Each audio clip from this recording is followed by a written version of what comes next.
नमस्कार, बहुत-बहुत स्वागत करते हैं क्लिक टुडे के आज की इस वीडियो रिपोर्ट में। और इस वीडियो में हम आप सभी को बताने वाले हैं कि जिनका भी रिज़ल्ट नॉट फाउंड बता रहा है या फिर किन्हीं का रिज़ल्ट शो नहीं कर पा रहा है, यानी कि उनका पूरा या तो रिज़ल्ट ब्लैंक है, ना तो उनका नाम शो हो रहा है, ना कॉलेज नेम शो हो रहा है। ऐसी कोई भी समस्या है या फिर कुछ छात्र जो है कह रहे हैं कि हम प्रमोटेड हो गए हैं, इसको लेकर के अब आगे हमें क्या करना पड़ेगा। तो ये सारी बात जो हम इस वीडियो में बताने वाले हैं, तो सबसे पहले तो इस वीडियो को लाइक कर दीजिए और अगर आप नए व्यूअर हैं हमारे चैनल पे, तो चैनल को सब्सक्राइब करके बेल आइकन को ऑन कर लीजिएगा। सबसे पहले तो आप सभी को पता है कि टीडीसी पार्ट 2 का 2019 से 22 सेशन का रिजल्ट जारी कर दिया गया है। अगर आपने अभी तक के ऑफिशियली वेबसाइट पे जाके नहीं देखा है, तो देखिए नीचे जो है डिस्क्रिप्शन बॉक्स में लिंक दिया गया है, वहाँ से जाकर के एक बार दोबारा फिर से जो है रिजल्ट को चेक करिए।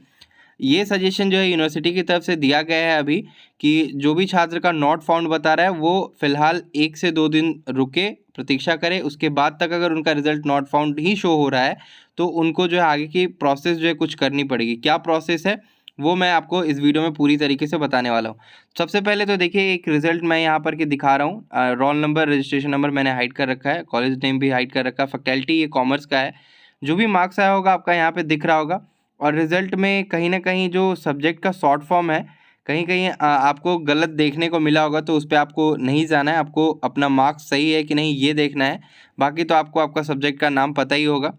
और यहाँ पे जैसा कि देखिए यहाँ पे लिखा है second subject theory paper, theory का जो है मार्क्स पीईडी है, इसमें जो है इनका एब्सेंट होना चाहिए था, एब्सेंट लिखना चाहिए था, तो यहाँ पे आईएनसी लिख दिया गया है। और यहाँ पे जो ये छात्र प्रमोटेड हो जाते हैं, प्रमोटेड होने का रिमार्क में आप सभी के दिया होगा कि क्यों प्रमोटेड किया गया है। फेल और स्लैश करके एब्सेंट इन सब्जेक्ट 2। एक तो चीज़ ये कि जब आप कोई पेपर नहीं देते हैं तो आप उस सब्जेक्ट में फेल हो चुके हैं, सिर्फ एक सब्जेक्ट में आप फेल हो चुके हैं और एब्सेंट थे आप पेपर 2 में, तो वो चीज़ें यहाँ पे जो मेंशन कर दी जाएगी। ठीक है, ऐसा ही करके जो है बहुत सारे स्टूडेंट के रिजल्ट में दिख रहा होगा। कई स्टूडेंट कह रहे हैं कि हम प्रैक्टिकल का परीक्षा दिए तो हैं सेंटर पे जा करके, लेकिन एब्सेंट कर दिया गया है। अब इस केस में हमें क्या करना पड़ेगा?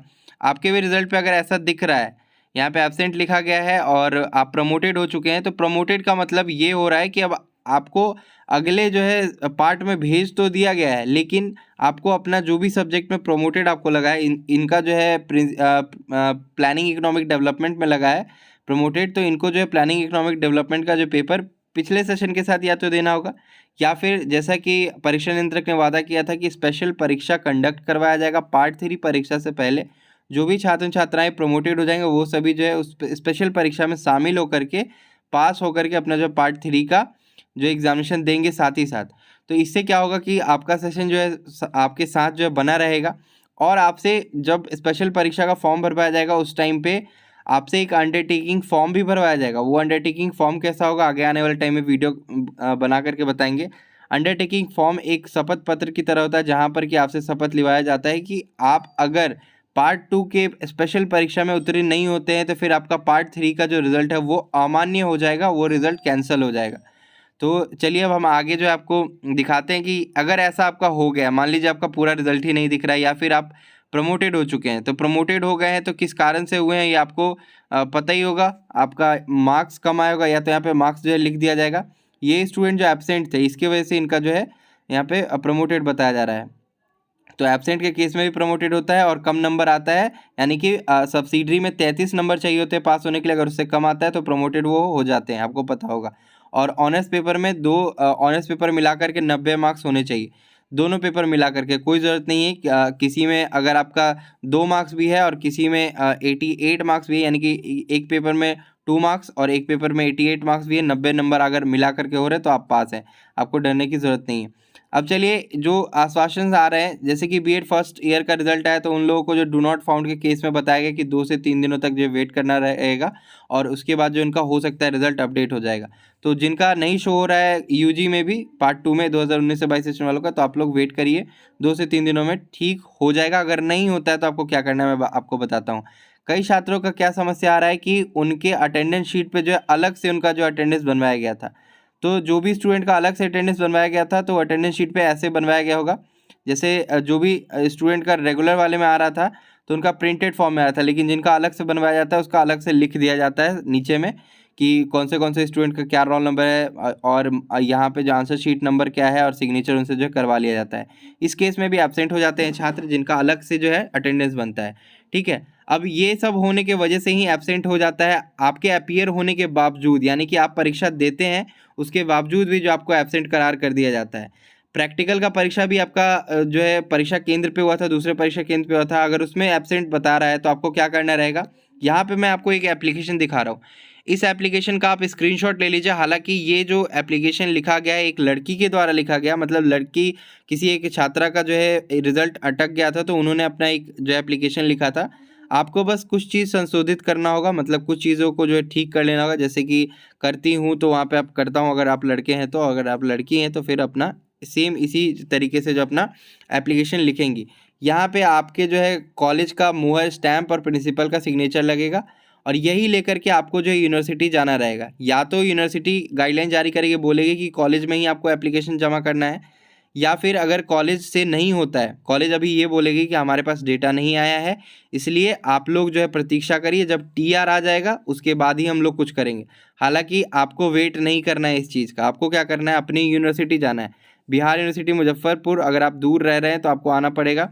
यहाँ पे आने के बाद जो है सबसे पहले तो ये जो काम आपको कर लेना होगा, एप्लीकेशन लिख करके अपने एग्ज़ाम कंट्रोलर या प्राचार्य से जो स्टैम्प मोहर ले लेंगे, सिग्नेचर ले लेगा, आ करके जो है ये एप्लीकेशन सबमिट करेंगे। एग्ज़ाम कंट्रोलर रूम में सबसे पहले तो आप जाएंगे, उनको बोलेंगे कि सर मेरा जो है रिज़ल्ट पेंडिंग में चला गया है और क्या कारण है, ये जो है पूरा इसमें मेंशन कर देंगे। वो बोलेंगे कि आप जो एग्ज़ामिनेशन डिपार्टमेंट में जाइए, ठीक है, डिपार्टमेंट में जा कर के ये जो है आप अपना जमा कर दीजिए एप्लीकेशन, ठीक है, वो भी इसको फॉरवर्ड कर देंगे। इससे पहले आपको एक काम करवाना रहेगा, अगर आपका एब्सेंट कर दिया गया है तो आपको अपने एग्ज़ामिनेशन सेंटर से ये जो है अटेंडेंस का मेमो निकलवाना होगा, यानी अटेंडेंस मेमो आपको अपने एग्ज़ामिनेशन केंद्र से जाके निकलवा लेना होगा। ठीक है, ये निकलवाने के बाद ही जो है यूनिवर्सिटी में आप एप्लीकेशन प्लस ये जो मेमो देख रहे हैं लगाते हुए जमा करेंगे, तभी आपका रिजल्ट सुधार हो पाएगा। इससे ये साबित हो जाता है कि जो भी छात्र हैं या छात्राएं हैं, इन्होंने जो अपना परीक्षा दिया है परीक्षा केंद्र पे जा करके, इसके बावजूद जो है उनको जो है एब्सेंट कर दिया गया है। तो ये जो है सारा प्रोसेस आपको करना रहेगा। मतलब सबसे पहले तो आपको अपना अटेंडेंस का शीट जो है ये मेमो एक निकलवा लेना रहेगा। आपको कॉलेज की तरफ से, आपके एग्ज़ाम केंद्र की तरफ से जो है ये मेमो दिया जाएगा फ़ोटो स्टेट करके, और ये आपको ले करके अपने एप्लीकेशन के साथ अटैच कर लेना होगा। एप्लीकेशन आपका अटेस्टेड होना चाहिए, यानी कि आपके कॉलेज के, आपका जो कॉलेज है उस कॉलेज के प्राचार्य का सिग्नेचर और स्टैम्प मोहर होना चाहिए, तभी यूनिवर्सिटी आपका एप्लीकेशन एक्सेप्ट करेगी, अदरवाइज़ नहीं करेगी। ये सारे काम करने के बाद बोला जाएगा कि 10 से 15 दिनों के भीतर जो आपका रिजल्ट सुधार कर दिया जाएगा, ऑनलाइन जो आपका रिजल्ट दिखने लगेगा। तो नॉट फाउंड वाला भी समस्या यहाँ पे आप लोगों का ख़त्म हो जाएगा और आपका रिजल्ट भी जो है सही दिखने लगेगा। इसके बाद जो भी छात्र प्रमोटेड हो गए तो उनको तो स्पेशल परीक्षा का अगर कोई आयोजन होता है तो वो अपना देंगे, अदरवाइज़ कोई अभी चारा नहीं है। अगर वो नहीं होता है तो फिर पिछले सेशन के साथ बैठ करके अपना सब्जेक्ट का परीक्षा देके क्लियर करना रहेगा। तो आज की वीडियो में बस इतना ही। आपका अगर कोई सवाल अलग है तो नीचे कमेंट करके पूछ सकते हैं। इसी प्रकार से आपको जो एप्लीकेशन लिखना रहेगा, सारा कुछ लिखना रहेगा। अगर अब कॉलेज बोलती है कि एप्लीकेशन लिख के दो तो आपको परीक्षा नियंत्रक को ही लिखना होगा, यूनिवर्सिटी के। और अगर कॉलेज नहीं बोल देगी कि भाई हमसे नहीं हो पाएगा और अभी हमारे पास टीआर नहीं है, तो आप डायरेक्टली वही बोलना कि मैम सर मेरे को जो अटेस्टेड करके दे दो, मैं खुद ही जा करके करा लूँगी यूनिवर्सिटी से या करा लूँगा। आप जो है टाइम वेस्ट बिल्कुल मत करना, क्योंकि इससे आगे का जो आपका एग्जामिनेशन होने वाला है पार्ट 3 का, उसमें परेशानी आएगी। इसलिए आज की वीडियो में बस इतना ही। आपको ये जो है रिपोर्ट समझ में आ गई है, पता चल गई कि क्या करना है आपको। तब तक के लिए मैं चलता हूँ, धन्यवाद। आपको यही सारा जो प्रोसेस करना रहेगा। अगर ना समझ में आए तो दोबारा इस वीडियो को देखिए। कोई समस्या है तो नीचे कमेंट करिए। धन्यवाद।